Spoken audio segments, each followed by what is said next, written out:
Hi, my name is ColdBeer and let's start with Zorn. This is a 1 to 4 player co-op action roguelike RPG, where you will explore and reclaim a fallen Camelot from the reign of a corrupted Arthur and his Knights of the Round Table. You can play the game alone and hack through hordes of disgusting enemies, or team up with your mother-in-law and slay evil hordes in good company. The game supports up to 4 players, so if you somehow have this amount of friends or relatives you can blackmail to play this game with you, this could be heaps of fun. So basically here you will meet familiar friends and foes from Arthurian legend, discover the source of spreading darkness over Avalon, and befriend and learn from powerful characters such as Merlin. Yeah, he can teach you a hocus pocus spell that eradicates your enemies like flies. People on Steam are saying that this is a nice clone of Hades with hints of Diablo, and it is very enjoyable, but as a downside, it lacks content. You will finish the main story in around 10 hours. Project Warlock.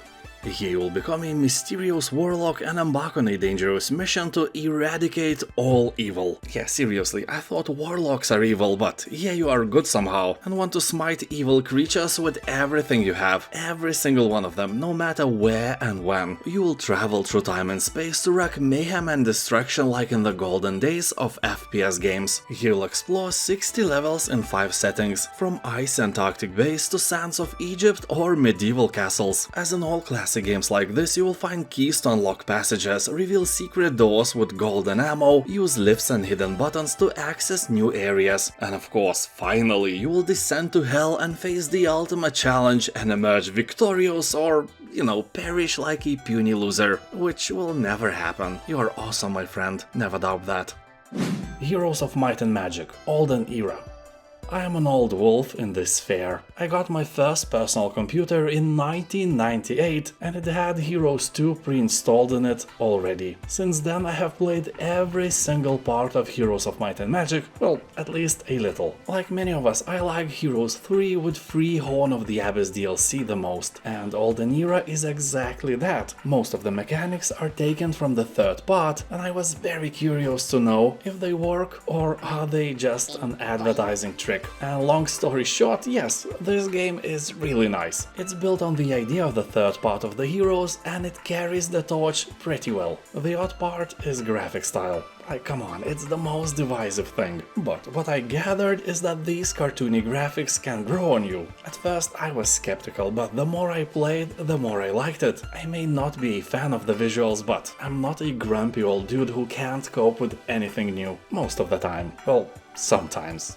At least rarely. Very rarely. Almost never, but not today, no. Anyway, I started to notice all the work they poured into the tiny details. Every unit, every dwelling is carefully designed. They look really cool and have specific music and sounds as well. All is good, so I just let my mind accept the fact that the Olden era is a bit more colorful and moved on. And keep in mind that the game is not a copy-paste of third Heroes, more like Heroes 3 Part 2. You know what I mean, and a lot of cool features are added as well, and a very positive review score is nice. Don't overthink it. Shape of Dreams. This is a fast-paced action roguelite that fuses hack-and-slash combat and strategic variety. You will journey through surreal dreamscapes where every battle will test your reflexes and every choice shapes your fate. Well, that is what developers say, and we all know that this is just a casual hack-and-slash title, but it looks nice. You can play solo and show off your skill-based power or team up with up to 3 friends in real-time co-op, improvising distinct combat styles and forging powerful builds that you can turn into the nightmare your enemies fear. You will wield an arsenal of skills, modifiers and artifacts to craft powerful combos, break through difficult challenges and carve your own path of progression. No 2 runs are ever the same here, and developers are saying that no single metagame will carry you to victory. Well, honestly, I have no doubt that some dude with a $4 mic already has some crazy build for you on YouTube. Nioh 2, the Complete Edition. Here you can create your own original protagonist and embark on an adventure that will take you through devastated lands across Japan during the Sengoku period. Much like the previous title, which gained a lot of praise from fans and critics alike, Nioh 2 contains an original story and a lot of action. This edition includes all the content from Nioh 2 along with all 3 DLC expansions: The Tengu's Disciple, Darkness in the Capital and The First Samurai. You can also play the game at 120 frames per second if your monitor is a beast. Also it supports 4K, ultra-wide screens and so on. People on Steam are talking that this game is a masterpiece, well-balanced title with great replayability value, but definitely not for those who suck at Souls-like games. But if you suck at Souls-like games, I have wonderful advice for you. Stop sucking, get good. See how easy it is? Batman: Arkham Origins. Although it was the third Arkham game, it is the first one story-wise. Taking place before the rise of Gotham City's most dangerous criminals, the game showcases a young and unrefined Batman. He faces a defining moment in his early career as a crime fighter that sets his path to becoming the Dark Knight. The game features a pivotal tale set on Christmas Eve, where Batman is hunted by 8 of the deadliest assassins from the DC Comics universe. You will become a rookie Batman as he encounters for the first time many of the characters that shape his future. He will find a case file system that allows you to analyze seemingly impossible to solve crime reconstructions in real time. Combining Batman's sensors with a Batcomputer, you can digitally recreate crimes and study detailed simulation of the act as it happened. So it can sound weird, but this is a detective game. But you are not only an investigator, oh no, you are the justice itself. Heroes of Hammerwatch II. The game is brimming with randomly generated levels, deep customization, persistent progression and all that. Here you will battle your way through the perilous Dark Citadel, collecting powerful equipment and trinkets that unlock game-changing upgrades and abilities. Game has this cool permanent equipment in style of action RPGs along with run-defining rewards from a roguelite roots. Here you will return from your expeditions to upgrade your town, enchant your magic gear and unlock new upgrades for your puny character, so it wouldn't stay puny for a long time. The game offers 7 unique classes, with 3 specializations each, so it more or less offers endless replayability. In reality, that replayability is not that endless. Typical playtime of people who left reviews on Steam are somewhere in between 20 and 40 hours, but there are a fair amount of those who enjoy the game a bit longer as well. If you are in doubt, there is a free demo available on Steam. Just try it out. Solasta: Crown of the Magister. Here you'll discover the shattered world of Solasta, explore ruins and dungeons for legendary treasures, learn the truth of an age-old cataclysm and stop it from happening again. You will be able to create your own party of adventurers in the classic tabletop RPG tradition. The choices you will make while choosing various skills, traits and backstories of your heroes will reflect in their dialogue. You know, if some of them are born in Potato Saladistan, they will always be enemies with the guys who put pineapple in their potato salad. And with these characters you will dive into long-forgotten dungeons to unearth ancient artifacts. But stay watchful of light and darkness. Many dangers hide in the dark, but a light can attract monsters as well. Some enemies have dark vision, some may flee from your torch, but, you know, as I always say, the best way to light your way is with fireballs. It doesn't really matter if your enemies have dark vision or not. A fried monster is always better than a raw monster, so the game is pure treasure for a CRPG fans, and also it includes Dungeon Manager, so you can make your own stories and maps, or play some good ones created by way more talented people than you. Dredge.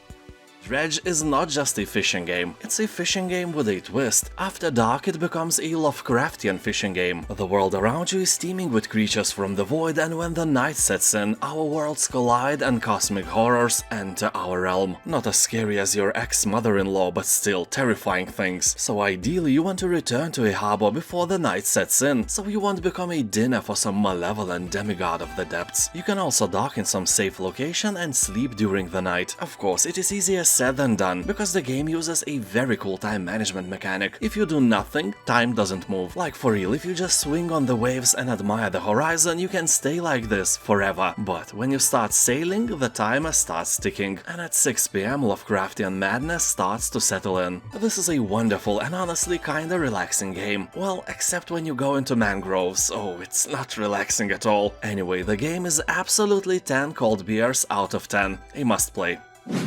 Syberia: The World Before.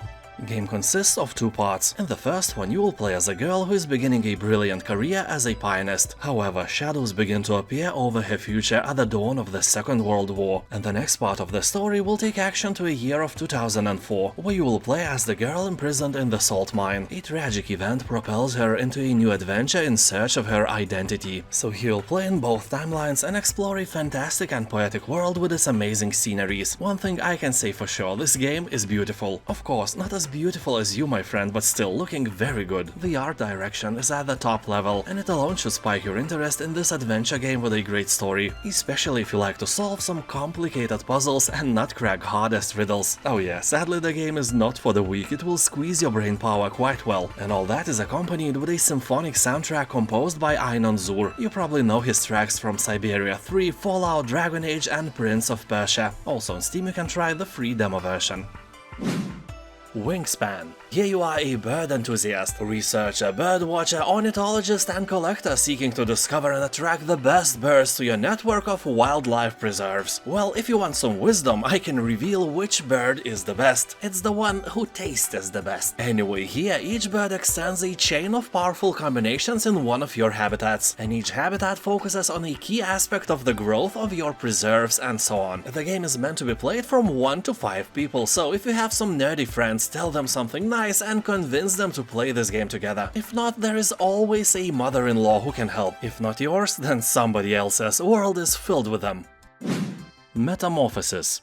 You wake up one morning to find that you are rather inconveniently transforming into a tiny bug, while your friend Joseph is being arrested for reasons unknown. Well, probably for swinging his ding-dong in public place once again. But, you know, he's your friend, you don't judge. So to save him and find the answers you seek, you must embark on a journey through a world which, like yourself, has become twisted and unfamiliar. What once seemed like mundane dwellings have become an expansive obstacle course, and now you'll have to chart your path through nooks and crannies that exist within the cracks of civilization. You will have to use your wits to unravel the truth and regain the life you once knew. Or not. You might just be a crazy wacko after all. I don't know. Also, you can download and play a free demo as well.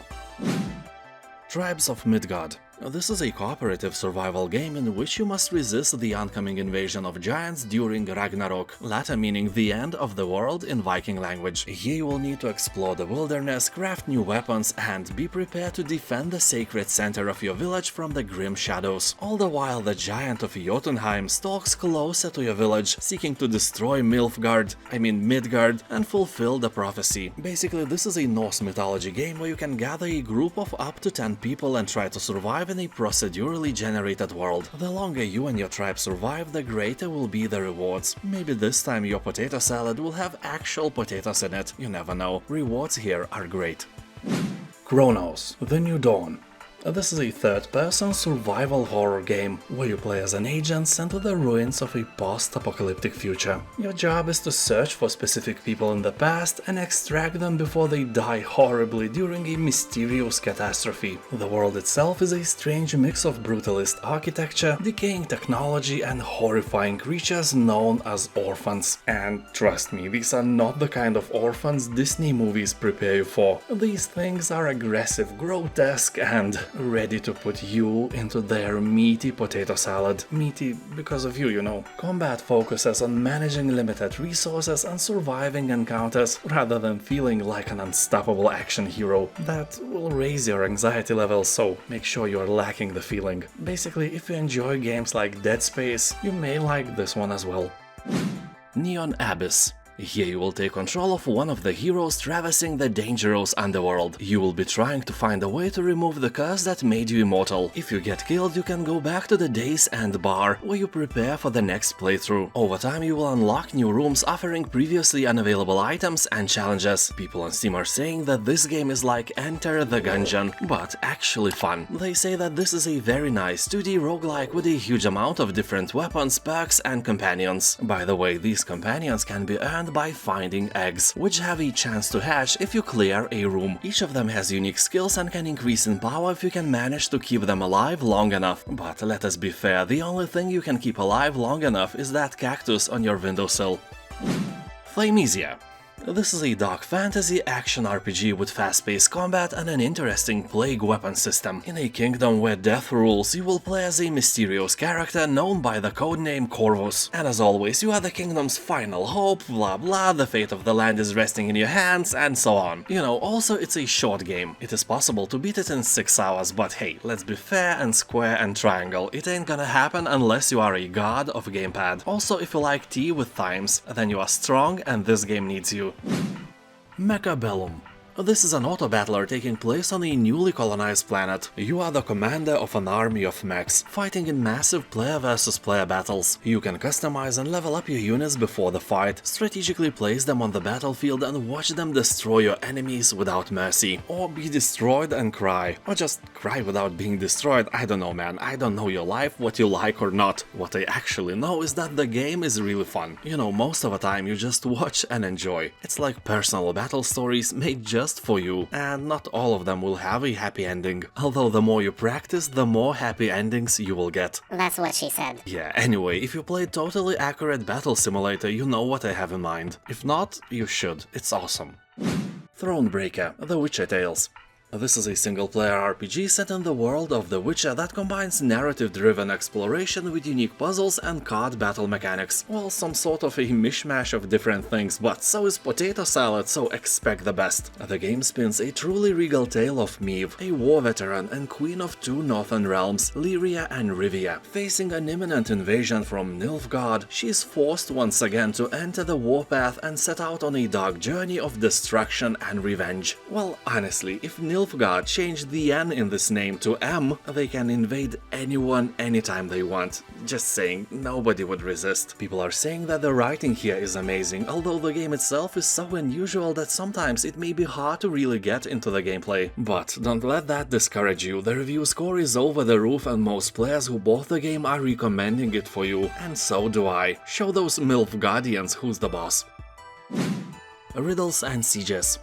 This is a medieval puzzle game where you use all siege weapons to solve puzzles. So let's be fair, when some castle was under siege in the medieval times, a warlord had to solve the puzzle. How to crack walls, how to tactically lay out ballistas and trebuchets, how to enter the enemy stronghold, milk all the citizens and rape all the goats. Well, I might have confused a thing or two, but the fact is, every medieval siege was an actual puzzle. So here each building works and attacks differently. For example, a catapult shoots over a tile, trebuchet does the same but has a delay before attacking, and ballista only attacks when being destroyed. Wait, what? I know, whatever man. So here you'll encounter 55 handcrafted levels, with each one being harder than the previous one. Also you can make your own levels and test your friends.